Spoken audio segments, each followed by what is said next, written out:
Hello everyone, welcome to Sanmarga classes. 11ನೇ ಪ್ರಶ್ನೆ ಗುಪ್ತರು ಮತ್ತು ವರ್ಧನರು ಎಂಬಂತಹ ಚಾಪ್ಟರ್ ಇಂದ ಹರ್ಷವರ್ಧನನ ಆಸ್ಥಾನದಲ್ಲಿದ್ದ ಇಬ್ಬರು ಪ್ರಮುಖ ಪ್ರಸಿದ್ಧ ಕವಿಗಳನ್ನ ಹೆಸರಿಸಿ ಅಂತ ಕೇಳ್ತಾ ಇದ್ದಾರೆ.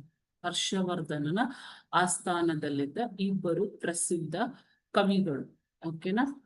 ಹರ್ಷವರ್ಧನನ ಆಸ್ಥಾನದಲ್ಲಿದ್ದ ಇಬ್ಬರು ಪ್ರಸಿದ್ಧ ಕವಿಗಳು ಯಾರು ಅಂತಂದ್ರೆ ಪುಷ್ಯಭೂತಿ ಮತ್ತು ಬಾಣ. ಇದರಲ್ಲಿ ಬಾಣನು ಹರ್ಷಚರಿತೆ ಎಂಬಂತಹ ಕೃತಿಯನ್ನ ಬರೆದಿದ್ದಾನೆ. ಹರ್ಷವರ್ಧನನ ಬಗ್ಗೆ ಬರೆದಿರುವಂತಹ ಕೃತಿ ಬಾಣನ ಹರ್ಷಚರಿತೆ. ಓಕೆನಾ?